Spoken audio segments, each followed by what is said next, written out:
écoutez, je m'appelle Christian James Jacquelin. Je suis ethnologue, à la retraite maintenant. J'ai été conservateur de musées ethnographiques en Franche-Comté pendant 10 ans. Et puis ensuite, j'étais à Montpellier depuis 1986 comme conseiller à l'ethnologie à la DRAC, donc de Roussillon, où j'ai travaillé jusqu'à ma retraite en 2013. Mes thèmes, si vous voulez, de recherche, c'était effectivement le patrimoine maritime, le milieu lagunaire. Mais quand on est conseiller à l'ethnologie, c'est pas de la recherche comme le ferait le CNRS, c'est une recherche plutôt appliquée, avec, en essayant de conserver et de valoriser ce patrimoine. J'ai découvert le monde des cabanes essentiellement au début, enfin à la fin des années 80, au début des années 90, pour plusieurs raisons. Tout d'abord, il y a eu un ouvrage que j'ai lu et qu'on m'avait offert, c'est L'étang de l'or de Gaston Bessette. Je tiens beaucoup à cet objet parce que c'est l'édition originale de 1946 et c'est Madame Bessette elle-même, la veuve de Gaston Bessette, qui me l'a offert à la suite d'une petite exposition qu'on avait organisée autour des cabanes et des pêcheurs. Donc voilà, et pour moi c'est un roman un peu initiatique, on peut dire c'est un grand môle languedocien quelque part, hein. C'est une introduction formidable au monde des étangs, au monde des roubines et des canalettes, des bétous et des négafoles, des barquets, des chasseurs et des pêcheurs au gibier, et des chasseurs au gibier d'eau. Voilà, un beau livre que je recommande en tout cas. Hein. Et je crois d'ailleurs que la médiathèque a pris le nom de Gaston Bessette. La deuxième chose, c'est j'ai découvert le monde des cabanes et les cabaniers grâce à un ami qui s'appelle Michel Descossi, qui est mort il y a plus de 2 ans maintenant. Il est mort à 92 ans. Et il avait arpenté les lagunes pendant plus de 60 ans. Et ça, c'est une photo qu'il m'avait offerte. C'était à la suite d'une exposition qu'on avait faite sur les pêcheurs et cabaniers. Et en dehors de son intérêt esthétique, parce qu'il y a des très belles couleurs, il y a cette patine, cette rouille sur les tôles, elle est très représentative, à mon avis, de l'univers de bricolage, de recyclage des cabaniers. Les cabaniers, les cabanes, il faut le savoir, au départ, étaient toutes les cabanes, depuis la Camargue jusqu'aux plaines du Roussillon, c'était des cabanes en roseau. Les cabanes, bon. Et petit à petit, c'est des techniques qui ont un peu disparu, la construction des cabanes en roseau. On atteste notamment, par exemple, une gravure dans le bouquin de Taylor-Renaudier, devant Aigues-Mortes, où on voit des cabanes en roseau en 1850. Enfin, voilà. Gustave Courbet, dans un tableau sur Palavas, au loin, on voit des cabanes en roseau. C'est un peu la fable des 3 petits cochons inversés, si vous voulez. C'est-à-dire que dans les 3 petits cochons, on pousse à faire des maisons en dur, alors qu'en fait, la maison en paille est bien plus intéressante, quoi. Paille, bois, dur. Bon. Et cette espèce de cycle, malheureusement, c'est le cycle des cabanes des étangs.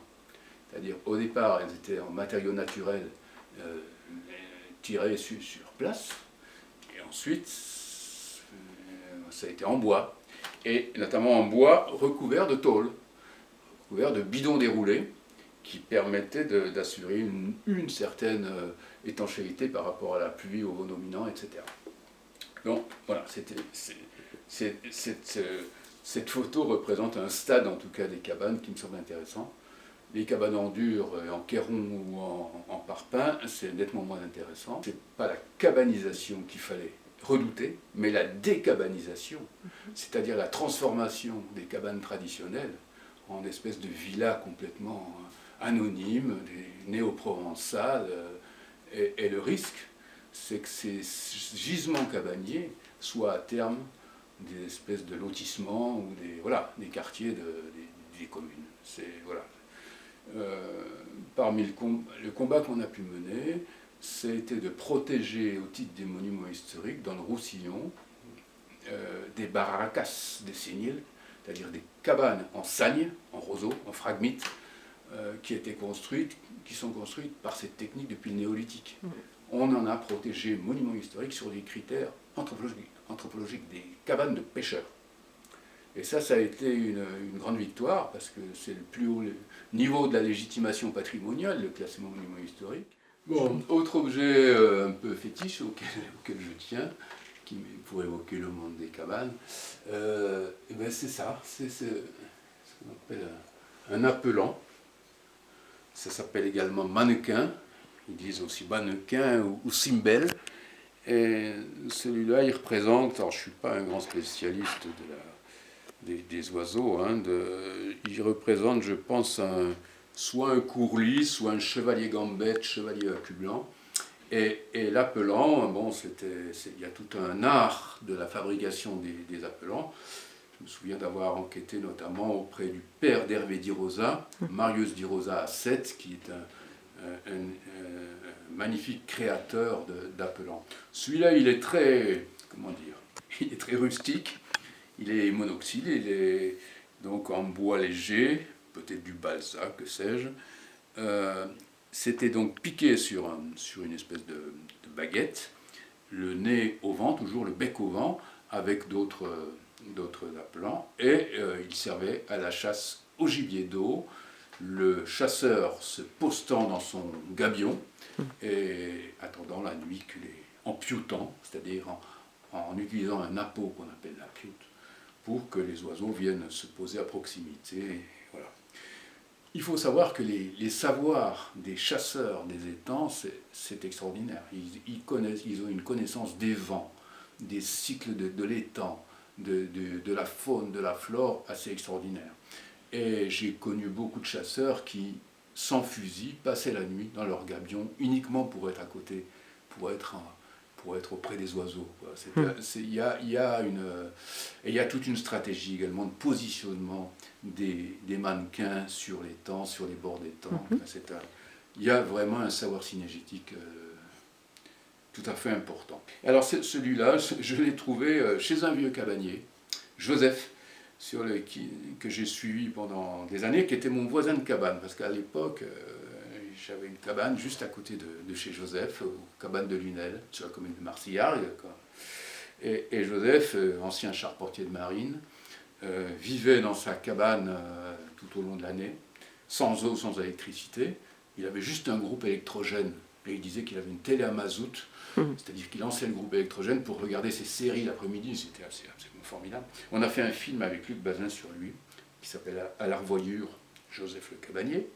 Et au milieu de son fatras, j'avais trouvé cet appelant que je trouve très beau en tant qu'art populaire. Et Joseph, les matins de chasse, il accueillait les chasseurs, venaient chez lui boire le café. Ça faisait partie des rites, des rituels en tout cas des chasseurs de l'ACM, l'association de chasse de Marcillargues, sur l'étang de l'Or, non loin du Salaison. Voilà, mais je pense qu'il devait y avoir la même chose. Si j'ai bien connu le garde du Salaison aussi, qui était un type formidable, Jeannot, qui était un type formidable. Dernier objet qui me tient à cœur également, voilà, c'est ce qu'on appelle un fourcat en occitan, c'est-à-dire une fouenne. La fouenne à anguille. Et j'y tiens beaucoup parce que, en dehors de la beauté de l'objet, qu'on pourrait trouver chez les antiquaires, on voit que c'est un objet qui a servi beaucoup, et surtout m'a été donné par un pêcheur d'un autre étang, des étangs du Narbonnais, c'est-à-dire les étangs de Bages, de Sigean et de Gruissant. Ce pêcheur est décédé, et il s'appelait François Marty, et il avait un surnom, c'était Chafou, c'était son surnom. On a fait un film sur lui, surtout c'était un pêcheur qui avait une pratique, un savoir extraordinaire, qu'il avait acquis auprès des anciens pêcheurs de Gruissant.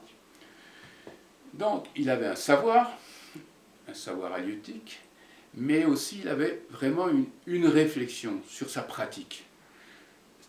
C'est un pêcheur qui était parti de Gruissant, qui était parti en Afrique, qui avait beaucoup voyagé, et il est revenu à Gruissant pour exercer à nouveau la profession de pêcheur, et là, il s'est mis à enquêter. Il était l'ethnographe de sa propre culture. Donc, c'était formidable, c'était un informateur, évidemment, extraordinaire pour être un ethnologue. Il avait écrit plusieurs livres sur des répertoires de techniques de pêche dans les étangs, puisque la diversité des techniques de pêche est assez extraordinaire. Ça va des capetchades, c'est-à-dire des filets pour attraper les anguilles. Quand on se promène au Salaison, on voit ces verveux de capetchades qui sèchent sur des... Bon, ça c'est pour la pêche aux anguilles, mais c'est également le globe que l'on monte, le gangui, les différentes techniques de pêche adaptées aux eaux peu profondes des étangs. Et à toutes ces techniques, le globe, le gangui, la capetchade, s'ajoutent des bateaux adaptés à toutes les techniques. Le négafol, le fameux négafol, le noix fou ou négachin de l'autre côté de l'étang, bateau à fond plat utilisé pour amener par exemple le gabion sur les lieux de chasse ou pour aller à la pêche, le barquet pour aller relever les filets, les verveux des filets de capetchade, enfin, et le gabion bien entendu, cette espèce de petit affût flottant que les chasseurs au gibier d'eau utilisent. Voilà ce que je peux dire sur cet objet emblématique, en tout cas des étangs. Alors, je crois que c'est Jacques Durand dans l'introduction du livre qu'on a fait sur les cabanes et les cabaniers. Il dit la cabane c'est un éphémère qui dure. Je trouve que l'expression est assez juste. Et la cabane c'est toujours de l'entre-deux. Hein. C'est du domaine d'entre-deux, c'est situé souvent sur du domaine public maritime. On joue un peu avec la loi, on joue avec le bail amphithéotique qu'on a passé, enfin là. Et je pense que une cabane, si elle devient permanente, perd évidemment de son identité, qui est normalement comme le Mazénimois, comme la Baraquette sétoise, comme tous ces lieux, c'est des lieux plutôt de loisirs ou de pêche ou de chasse. Le goût de la cabane, c'est un truc très personnel. Je suis originaire d'Ardèche et c'est la cabane de l'enfance, bien entendu. C'est la cabane de l'enfance. Bon, je crois qu'on a tous besoin de cabane. C'est le recours à la cabane, comme dit Michel Onfray, comme le recours à la forêt, est une chose, à mon avis, comme Sylvain Tesson le dit dans Les forêts de Sibérie, comme les philosophes le disaient, Le Corbusier avait une cabane. Wittgenstein avait sa cabane, enfin, ce lieu de repli pour se reconstruire ou se construire est très important. Je continue d'avoir des cabanes en Ardèche, des anciennes plaides à Châtaignes, c'est en pleine forêt, mais au bord d'une rivière, et mes cabanes ne sont accessibles qu'en bateau. Il faut traverser une rivière, ça se mérite la cabane. Voilà, c'était le mot de la fin.